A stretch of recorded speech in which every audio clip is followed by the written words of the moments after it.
Okay, so now before we start this review, let us all pray to be led by God.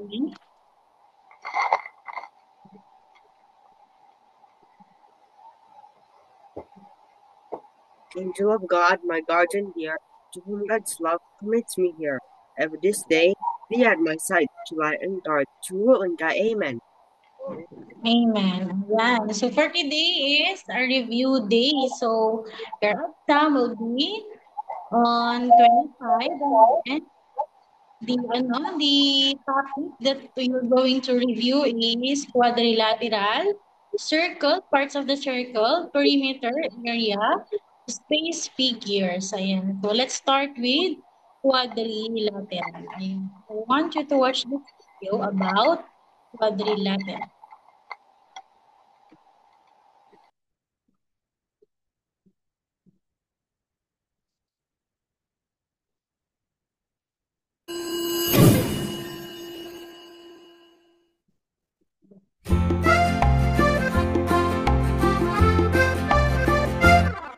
Parallelograms have two sets of parallel lines. Trapezoids only have one set at a time.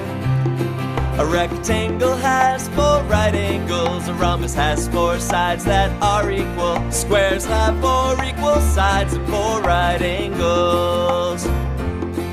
Quadrilaterals have four sides and four angles.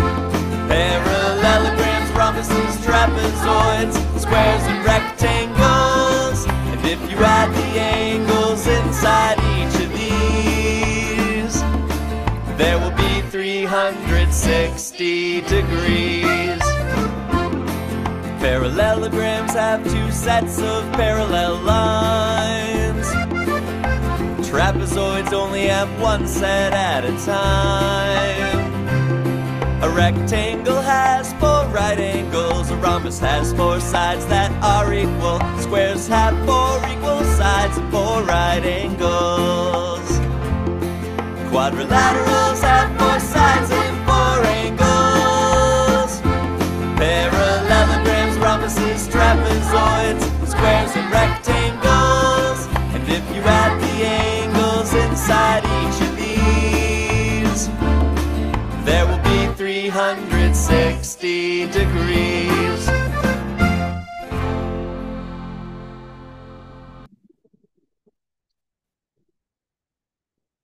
Ayan. Ayan. So how many quadrilaterals do we have? We have 5 quadrilaterals. Okay? Can you give me one quadrilateral? Wow! Square. Okay? Trapezoid. Trapezoid. Rhombus! Rhombus! Rhombus. Quadrilateral. Syra, can you please stop writing?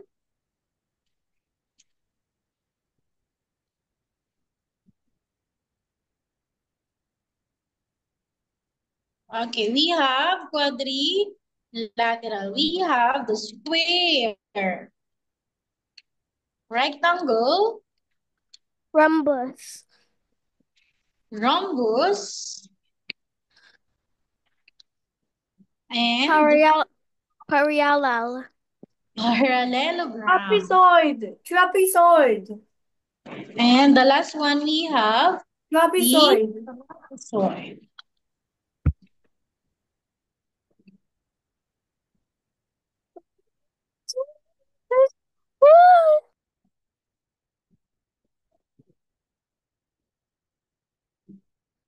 Ayan, so we have 5 quadrilaterals. How many nga ang side ng quadrilaterals when we say quad? How many sides? How many sides? Is it 5 or 4, Christine? Atin, is it 5 or 4? 4. 4. Ayan, so quadrilateral has 4 sides and 4 angles. Okay, for example, I have here the cell phone. Okay, is it a parallelogram, the cell phone? Look, How many side ang cellphone? Let's count. 1, 2, 3, 4. Is it parallelogram? It's half rectangle and half parallelogram. Rectangle. Yes. Rectangle. Rectangle. What about a mini book? Is this a parallelogram?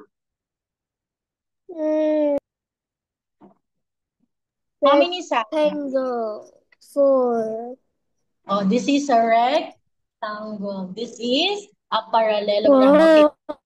See shapes with four sides, that is a parallelogram. And then if you see things that has four sides, like books, Bible, phone, tablet, that is a parallelogram. What about a ball?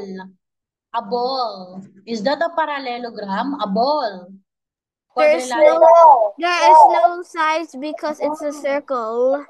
Yan, very good. No side. What about the can? The can or the soda can?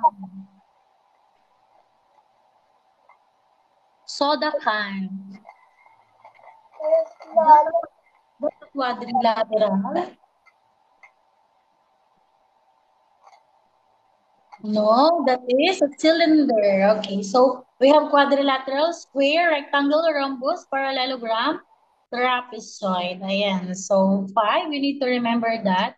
5. Square has 4 equal sides and then right angle. And then rectangle, opposite sides are the same and then right angles. Okay po.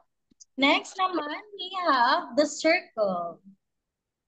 Ayan, so let's have the circle.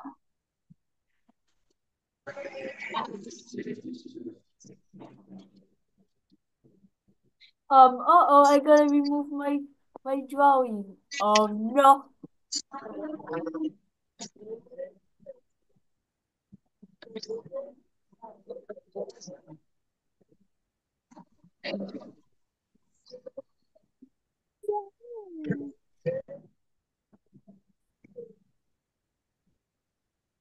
Yeah.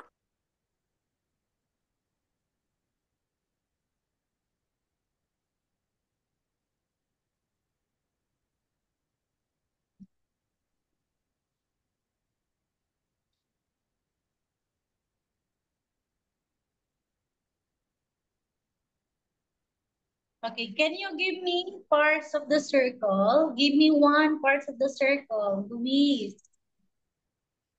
What do you mean by parts? What parts? Parts. Di ba we have a circle and then the parts.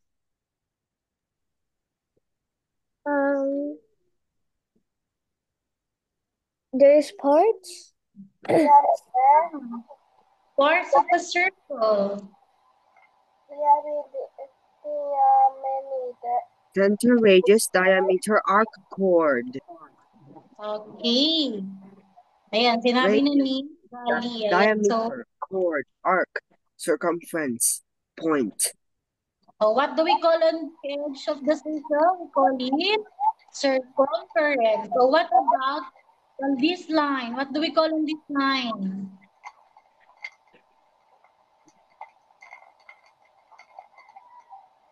Hello. What do we call on this line? Answer. Diameter. Teacher, there's Okay, no very picture. good. Teacher, This there's is no picture. a diameter. This is a diameter. Ayan. Next we have, how about this? The small line. It is smaller than the diameter. I don't have any Smaller picture. than diameter. This is what, Gali? Radius. Oh, Gali, what's this, I don't Gali? have a picture, teacher. Diameter. Diameter and diameter. This is radius, smaller than the diameter. Ayan. So, if we have, for example, if the diameter is 10, what's the half of 10? 5. Okay, very good. If the diameter is 10, what's the radius? Half of diameter. 5. You take the half of the diameter. For example, the diameter is 8. Oh, what's the half of 8? Luis, what's the half of 8? Teacher, do we have a new classmate in the town? Wala po. Oh, Luis, what's the half of 8? Luis. Half of 8? Yes. 4? Oh, 4. Very good. Okay, what about the diameter is 12? What is the radius, Elijah? Elijah. 6. Hmm? 6. Okay, very good. 6. Okay, what about if the diameter is 20, Rain? What is the radius, Rain? Okay. So, sige. And now, sige po, get all your notebook. What's the diameter? What's the radius of 20? You can answer this one. Rain. Direction.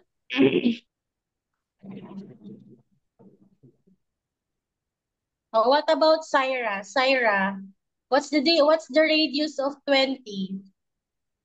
Oh, what's the half of 20, Zyra? Zyra. Okay. Oh, what's the half of 15. 20? 15. What's the half of 20? 15. 15? Is that correct, Marcos? No. No. What's the half of 20? Half. 15. Huh? 15. Half na eh. 10. 10. 10. 10. 10. 10. 10. So that it is Bro, it shut is up, bro. the half of 20 is 10. What about if the half of 30? Or what the half of 30? Radius. If the diameter is 30, what is the radius? What's the half? 15. Okay, very good. 15. So radius is the half of diameter. Which is bigger, diameter or radius? Diameter. Okay, which is shorter, diameter or radius? What's shorter? Radius. Okay, very good. Juice. Juice. Ayan, so, ayan. What about this? So, this line, we're done na sa circumference, radius, and then diameter. Oh, now, what about this line?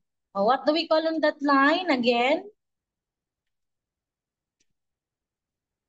Acute What do angle. we call on that line? This is chord. Very good. The line on the side of the circle is what we call chord. Ayan. So, Let's see the line segment.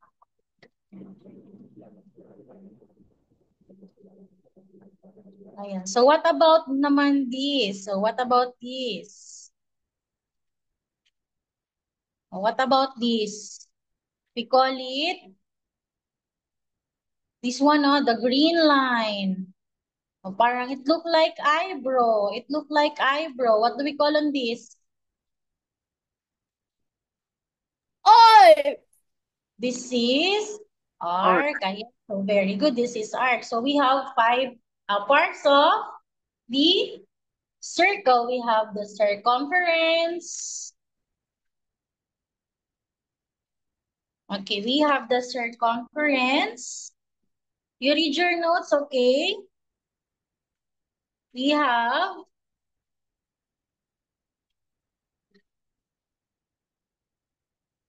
the circumference, the diameter, radius, chord, and then arc. Ayan. So we have 5. Circumference, diameter, radius, chord, and arc. Okay, please remember this. Ayan. So parts of a circle. Now, let's move on sa Perimeter. Okay. What do you remember in perimeter? When we say perimeter, what are we going to do? We add, subtract, or multiply? What are we going to do? Add, subtract, or multiply? Multiply. Multiply, Add. Addition. add. Okay, so we're going to add. When we say perimeter, add all side. Ayan. So, pag perimeter, add all side. For example, this is 5, this is 3, this is 5. Oh, what's the answer? What's the answer? 5, 3, 5, 3. We're going to add all sides. So, we write 5 plus 3 plus 5. 8. Don't write. Sino yon?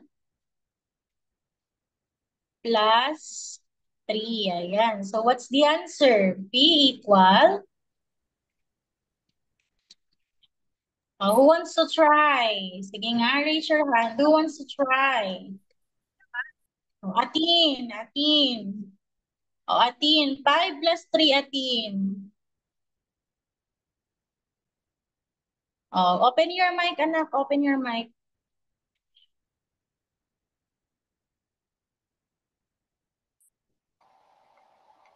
Oh, 5 plus 3. 5 plus 3. 5 plus Oh, what's the answer? 5 plus 3. 5, 6, 5, 5, 6, 7, 8 8 plus 5. plus 5, 8, 9, 10, 11, 12, 13 13 plus 3. plus 3, 16. 16. What's the answer? 16. Ayan. So, the perimeter is 16. Always remember, kapag perimeter, add all sides. Okay? Perimeter, add all sides. Okay po? Gets na? Thumbs up na kung gets ang perimeter. Add all sides. Ayan. Next naman, we have the area. Ayan. So, you remember, you open your notes, okay? Area. Area of square. Oh, what's the formula for area of square? Teacher, can I get my water? O, go lang. Oh, area of square. Square.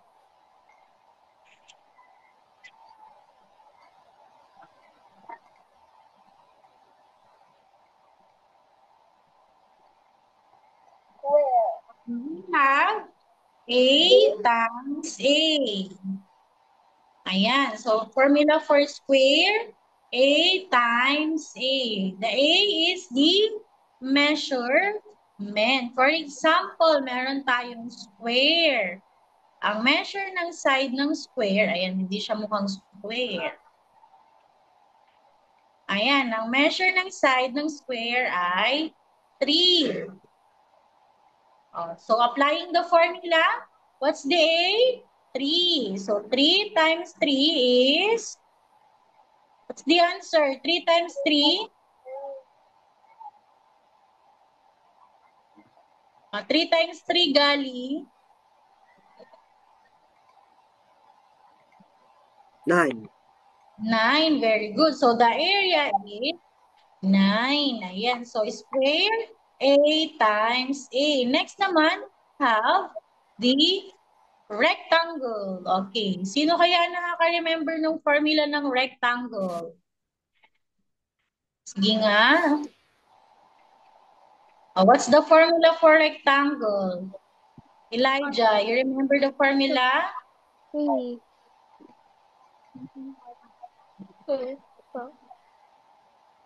3. Nag-right.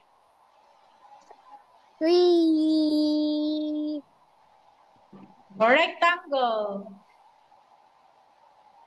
Hangga. we have, diba, in rectangle, we have the length and the width. So we're going to multiply. Kapag area, multiply. Kapag perimeter, add. Ayan. So in rectangle, we have the length times width. Ayan. So what's the formula again for rectangle? Francine, what's the formula for rectangle, Francine? Francine, formula ng rectangle, we have the length times width. Ayan. For example, we have the rectangle, and then the width is 5. We're going to, what's the formula?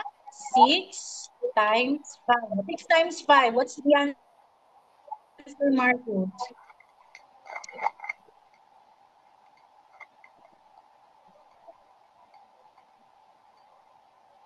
Yeah.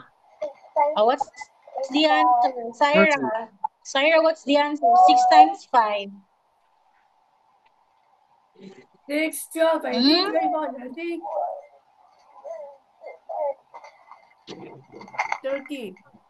What's the answer? 30. Very good. So the area of rectangle is 30. Oh, you remember the formula, okay? Rectangle, length times width. Next, we have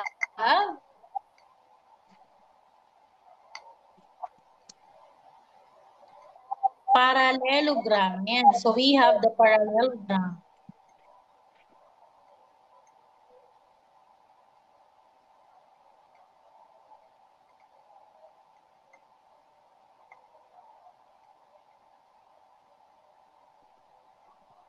The base times height.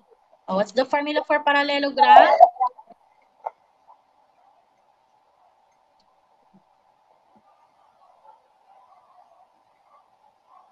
Base times height. So base times height. Remember ha, open your notebook kasi may notes kayo sa Length times notebook. width times Ayan. length So, times for example, the base is length 8, width times height. the height is 8, and then the base is 10. What's the answer kaya? The height is 8, the base is 10. What's the answer? Luis. What's the height? 8. What's the base? 10. Multiply. 8 times 10 is equal to, what's the answer, Luis?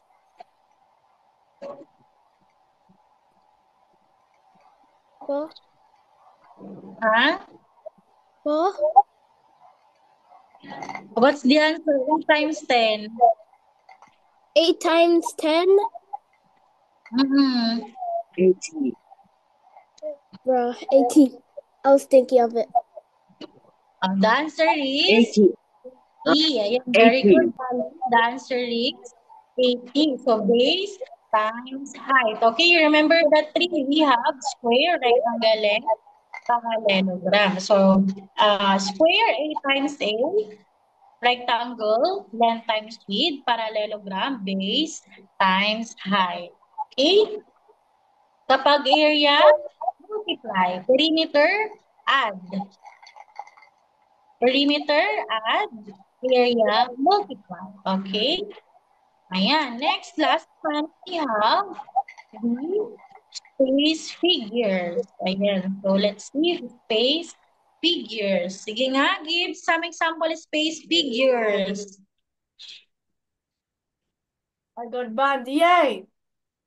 Hmm? Space figures. A space with a shape with space. Sphere. Sphere. Very good. What else? Cube! Cube. Ayan. So let's watch this.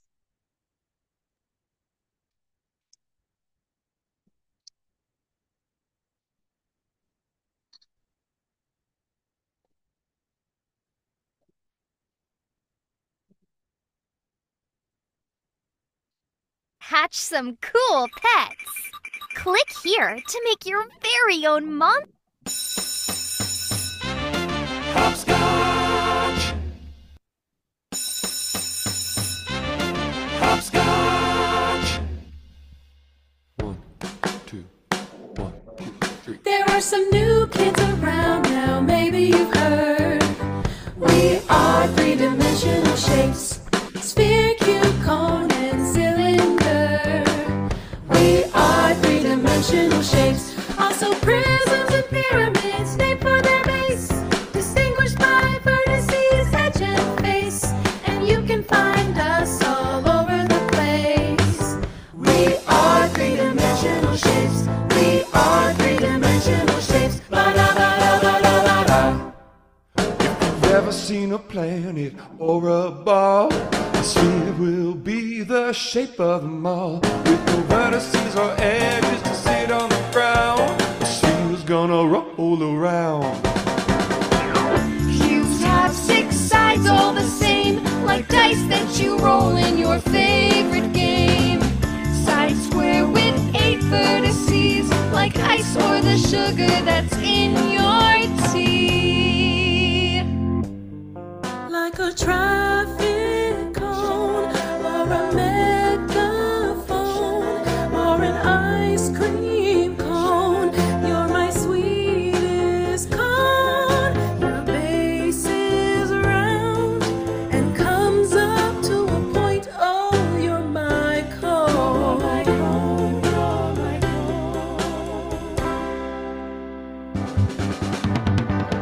Like a roll of toilet paper, or a can of fish.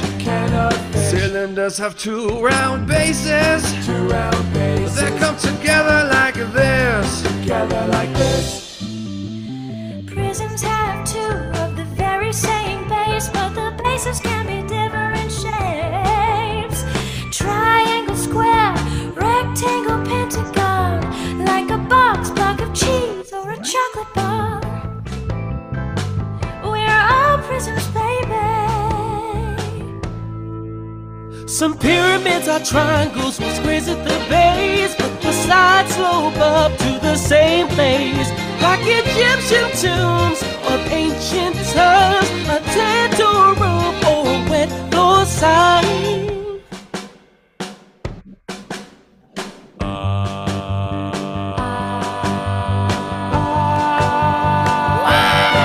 There are some new kids around now, maybe you've heard. We are three-dimensional shapes, sphere, cube, cone, and cylinder. We are three-dimensional shapes, also prisms and pyramids named for their base, distinguished by vertices, edge, and face. And you can find us all over the place. We are three-dimensional shapes. We are three-dimensional shapes. Ba-da-ba-da-ba-da-ba-da.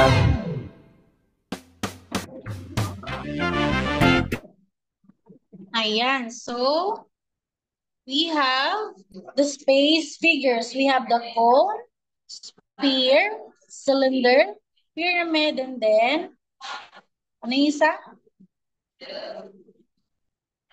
Sphere. What's the last one? We have the rectangular prism. Ayan. So, yun lang po, no? So, ayan. So, sa exam, sa sa space figures, meron dong mga items and then you will identify kung ano siyang space figures. Ayan. Okay po. For example, a dice. Oh, what's that ano? That is a cube. And then we have the Bible. Oh, what kind of space figures are the Bible? Rectangular prism. Ayan, rectangular prism. What about a Toblerone? Do you know what Toblerone shake? Toblerone chocolate? Triangular prism. A triangular prism or pyramid. Ayan, so yun lang po. I hope you learn and then review ang lesson. That's all for today. Ayan, let's pray muna, Zaira, before... Let's pray. Open your mic, Sarah. Oh.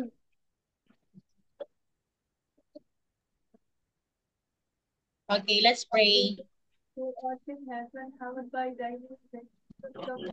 Will be that as is in thy kingdom come, that as is in heaven. Give us this day our daily bread, and forgive us our sins, who sin against us, and lead us not into temptation, but deliver us from the evil. And thanks of the Lord is with thee. Blessed art thou among women, and blessed is the fruit of thy womb, Jesus. Holy Mary, Mother of God, pray for us sinners, now and the hour of our death. Amen. Francine, why do you look like that? You, boldness, love, sing it. Francine, are you okay? They at thy side to right finger to and guide. Shut up, black Francine. boy. Father, Son of my Spirit. Hey, Amen. Francine. Amen. Amen. Ayan, amen. Hope, we're praying tapos nagsasalita ka. Shut up, black boy. Okay.